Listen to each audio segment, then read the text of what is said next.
Bonjour! Aujourd'hui, je m'en viens de parler d'expression authentique.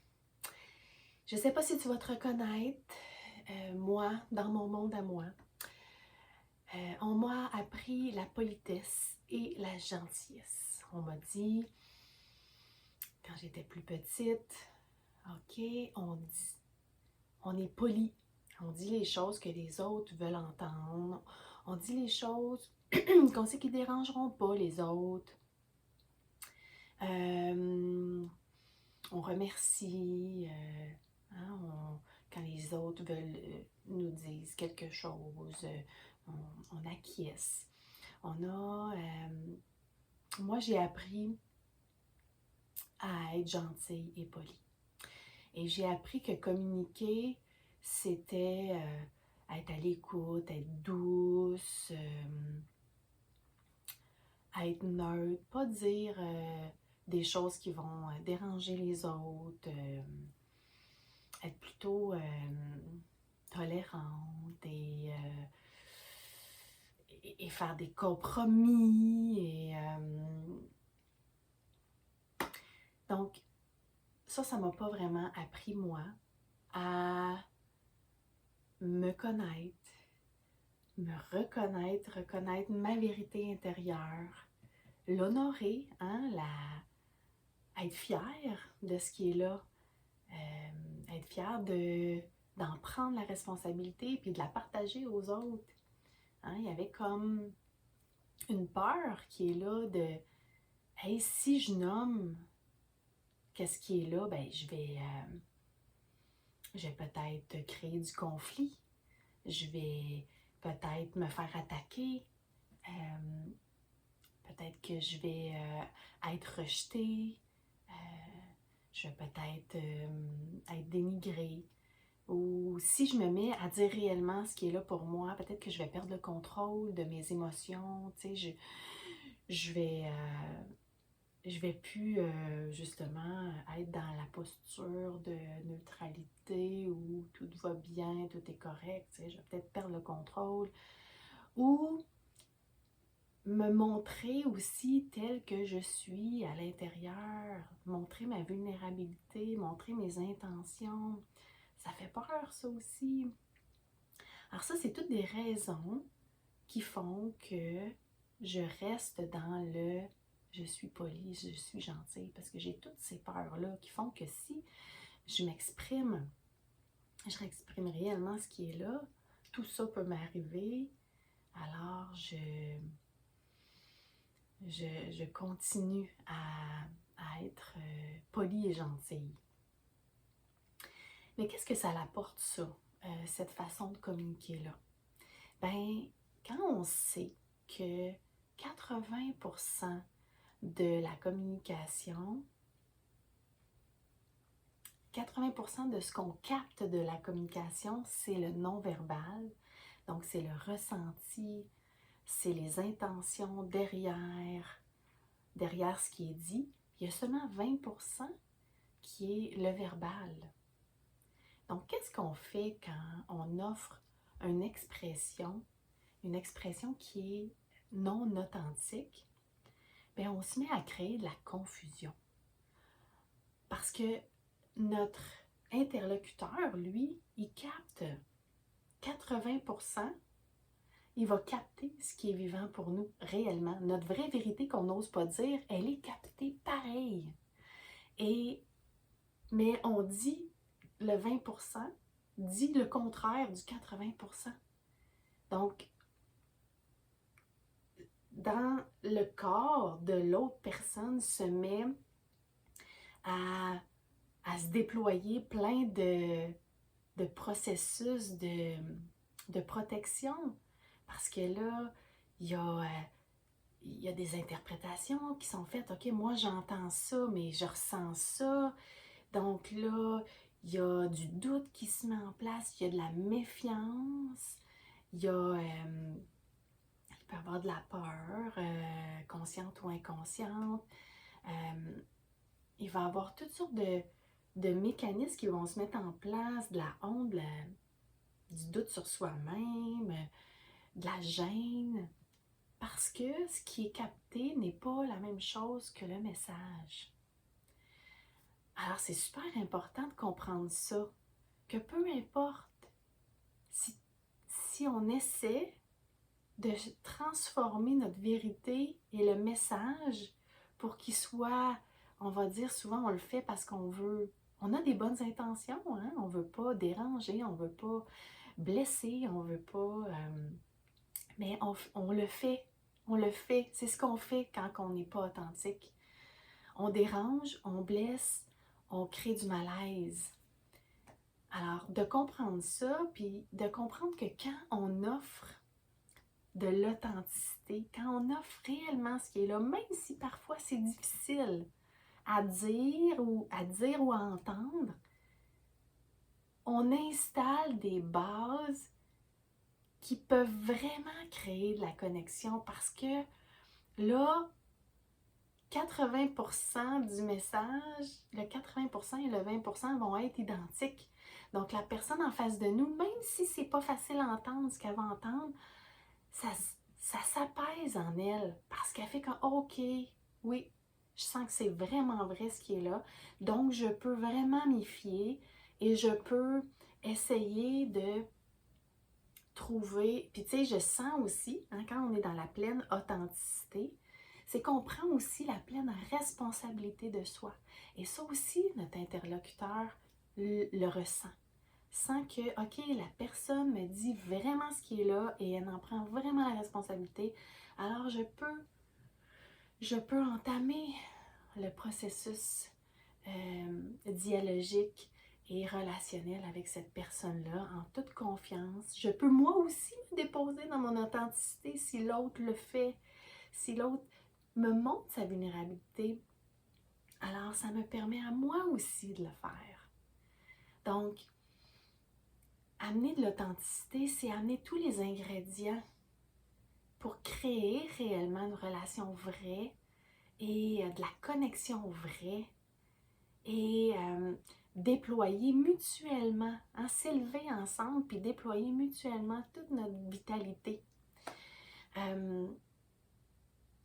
Et en même temps, c'est pas ce qu'on a nécessairement appris tout le temps dans notre éducation, dans la société. Souvent, on reste dans le on est poli et on est gentil. Alors, aujourd'hui, c'est ça l'invitation. C'est essayer de voir aussi, hein, la première étape, c'est toujours prendre conscience. À quel moment je dis réellement ce qui est là pour moi? À quel moment, oups, là, je me cache un peu parce que j'ai pas le goût de m'avancer, j'ai peur. Prendre conscience de tout ça pour éventuellement aller vers un pas de plus dans la totale authenticité dans nos expressions.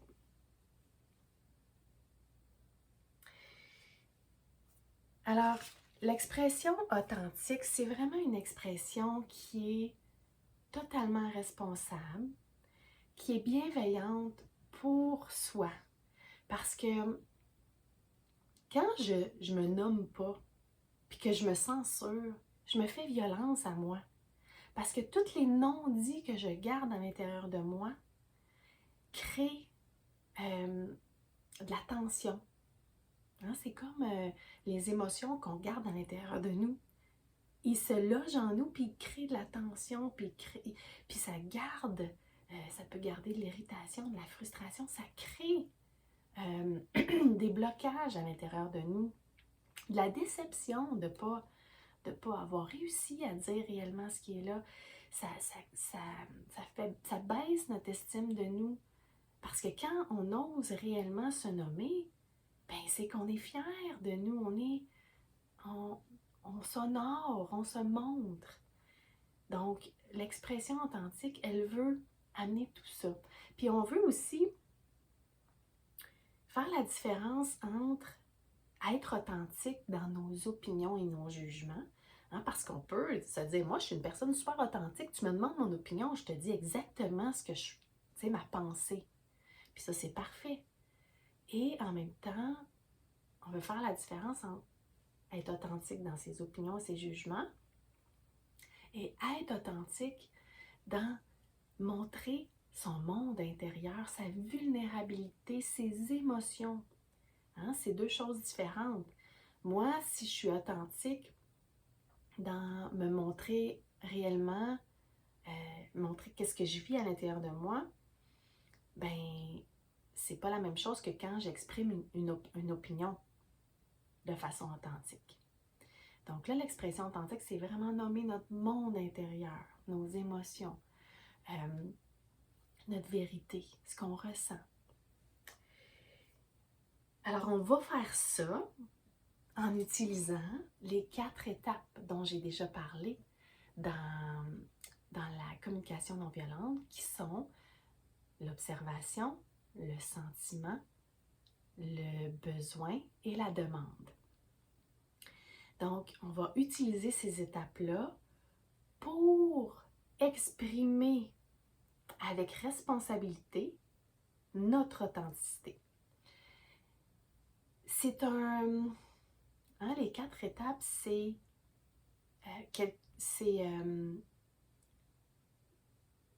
une structure, c'est une méthode pour nous aider à nous amener avec authenticité. Et en même temps, c'est pas obligé d'être mécanique ou robotique, mais c'est une structure pour se dire, quand je parle, j'exprime une observation qui est objective, donc qui ne porte pas de jugement. Parce que ce que je veux, c'est, quand je vais m'exprimer, que l'autre soit capable de me recevoir. Parce que si j'envoie des jugements, j'envoie des interprétations, j'envoie des blâmes, l'autre personne, elle va se mettre tout de suite sur la défensive et elle ne sera même pas capable de m'entendre. Donc, mon intention, c'est quand je vais aller dans mon expression authentique, je veux que l'autre personne soit capable de m'entendre. Hein? Parce que c'est ça mon but, c'est pas d'avoir raison ou que l'autre comprenne qu'est-ce qui est là pour moi ou de faire comprendre quelque chose à l'autre. Ce que je veux, c'est laisser l'espace ouvert pour moi être sensible à l'autre et l'autre soit sensible à moi. Et qu'ensemble, on s'élève. Alors, je veux m'exprimer pour être reçue. Alors, je veux offrir une observation qui est objective de ce qui s'est vécu. Je veux parler de moi, de ce qui est vivant dans mon monde intérieur. Donc, si je ressens un sentiment, une contraction, quelque chose à l'intérieur de moi, je peux le nommer. Alors, voici ce qui est là pour moi, un sentiment. Et quand je te parle de ce sentiment-là, je le relie à quelque chose qui est vraiment important pour moi, un besoin, un élan de vie. Pour te montrer que ce sentiment-là, il n'est pas comme ça dans les airs. Il y a une raison d'être, c'est parce qu'il y a ça qui est vraiment important pour moi. Puis je te le nomme. J'ouvre ma vulnérabilité, j'ouvre mon cœur à te nommer que ça, c'est vraiment important pour moi. Et je peux venir avec une demande de connexion, par exemple. Hein? Souvent, ça, c'est vraiment une clé dans l'expression authentique. Aller valider avec l'autre personne, l'inclure dans mon expression pour que la personne ne sente pas juste que je viens débarquer tout ce qui est vivant pour moi sans la considérer. Non, parce que je ne veux pas juste m'exprimer, je veux aussi inclure, entendre l'autre. Donc, je vais venir valider avec l'autre personne. Qu'est-ce que ça te fait, toi, d'entendre ça? Ou est-ce que tu serais d'accord pour me dire dans tes mots, qu'est-ce que tu as entendu? Pour embarquer l'autre personne dans la danse et venir la considérer aussi. Alors, l'expression authentique, elle permet vraiment la vie de chaque individu et la vie de la relation. Et là, j'ai le goût de te faire quelques exemples juste pour te montrer dans quelles, par exemple, des circonstances qui font qu'on n'est pas authentique et comment on peut l'être. Alors, par exemple, quelqu'un me parle de quelque chose d'important pour lui, hein, quelque chose qui est vulnérable même, puis ça peut être aussi quelque chose qui est superficiel, mais quelqu'un me parle, puis moi, dans ma position d'écoute, je suis préoccupée. Je pense à soir, il y a 25 personnes qui viennent souper chez nous, je suis en train de penser à comment je vais préparer mes choses. Je ne suis pas disponible à écouter la personne pleinement. Bien, souvent, on va faire semblant qu'on écoute, puis on va devenir impatient, puis là, tu sais, on ne sera pas vraiment là pour l'autre, avec l'autre. Puis on se dit, bah, ben, tu sais, au moins, je suis là, puis tu sais, elle peut s'exprimer, puis bon. Mais l'autre personne, elle ressent ça, que on n'est pas totalement présent. Puis peut-être que elle n'osera pas, elle, la personne, nous dire, hey, c'est un bon moment pour toi, pour que je te parle. Puis elle va continuer à parler en sentant peut-être, tu sais, il y en a qui ressentent plus que d'autres aussi, tu sais, notre présence ou notre non-présence. Mais assurément que la personne, moi qui écoute, qui n'est pas disponible, je le ressens à l'intérieur de moi. Puis ça travaille, puis ça fait comme, oh, Colin, ça va-tu finir, là? Puis hein, il y a toutes sortes de pensées qui nous viennent. Alors, on a le choix. On peut rester là, écouter pendant une demi-heure, 45 minutes sans réellement être disponible puis être bien dans notre peau, dans notre corps, tu sais. Puis de se sentir qu'on ne veut pas vraiment être là, mais on est là. Ou on peut nommer à la personne, hey, tu sais, j'entends que là, tu as vraiment quelque chose d'important, que tu as le goût de me partager, puis tu aurais vraiment l'élan de me le partager là, puis que je t'écoute.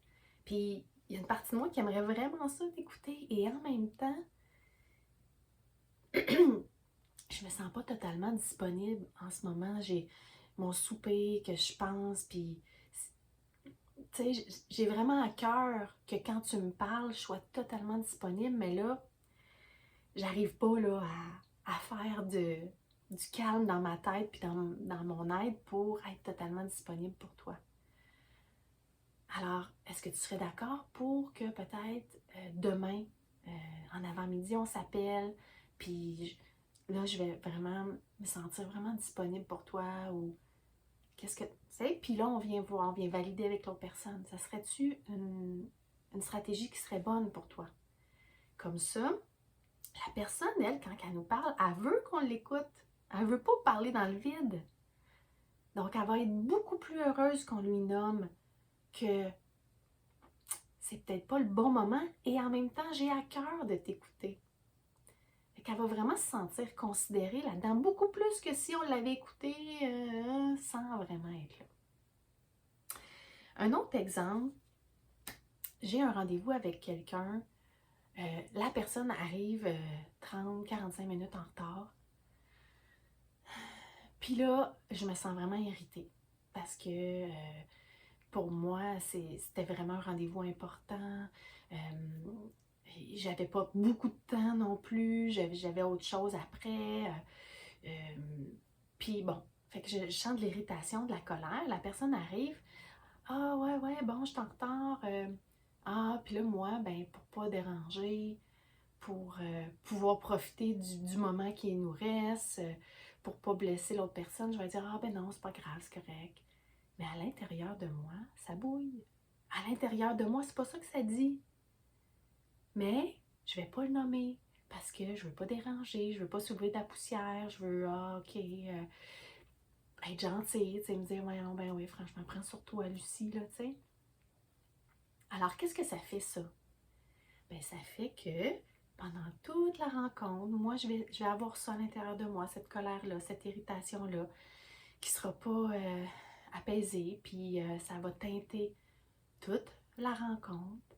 Puis ça va peut-être teinter notre relation aussi à long terme, parce que les non-dits, ça crée un mur tranquillement qui crée de la résistance hein, à l'intérieur de nous par rapport à l'autre personne. On peut garder de la rancœur, puis on va peut-être s'en souvenir dans le futur, puis ça va créer de la déconnexion de moi à moi et de moi à l'autre. Alors, quand la personne arrive, puis elle est en retard, puis elle me dit hey, « je m'excuse, je suis en retard », on peut choisir de rien dire, puis de garder tout ça pris en dedans de nous.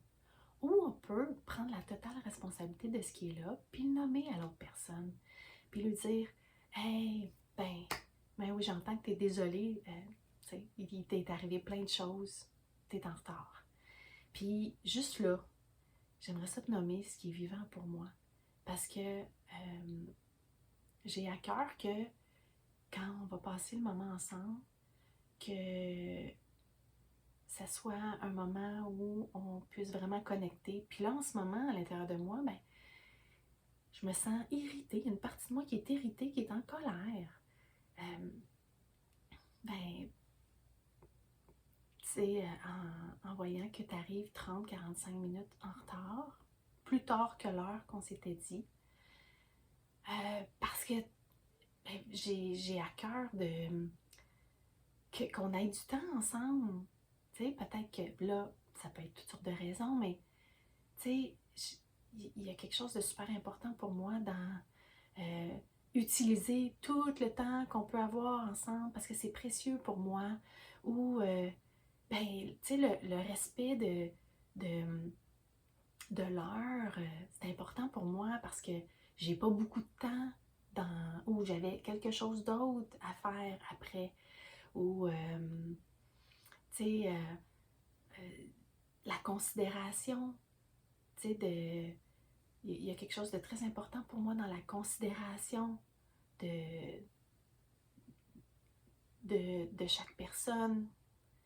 Donc, on peut aller dans juste le nommer pour dire, regarde, il y a ça qui est vivant pour moi, là. Il y a de l'irritation, de la colère, puis ça parle de ça parle de ce besoin-là, tu sais, de considération, puis de respect du temps, puis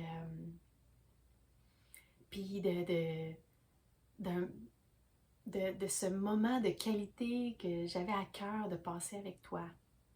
Donc, je parle de moi, je parle de ce qui est là vraiment pour moi, puis je peux aller valider avec l'autre personne. Ça te fait quoi d'entendre ça quand je te dis ça? Puis ça se peut qu'elle vienne, puis elle nous dise, ouais, je me sens un peu coupable, puis tout ça. Puis on l'entend, tu sais, dans ça. Mais le but, c'est pas de faire sentir l'autre personne coupable. Le but, c'est juste de nommer qu'est-ce qui est là. Puis peut-être d'arriver avec une demande, puis lui dire, hey, qu'est-ce que t'en penses la prochaine fois? Si ça t'arrive, tu sais, que tu vois que tu vas arriver 30-45 minutes plus tard, serais-tu d'accord pour m'appeler, juste pour me dire, hey, je vais arriver en retard, tu sais, je suis vraiment désolée, tu sais, est-ce que t'aimes mieux qu'on reporte, est-ce que t'aimes mieux, c'est-tu correct pour toi de m'attendre? Ça répondrait vraiment à mon besoin de considération. Ou on peut arriver avec une demande, puis ouvrir le dialogue, puis mettre ça au clair, puis après, profiter de la rencontre avec rien dans le chemin, rien qui vient,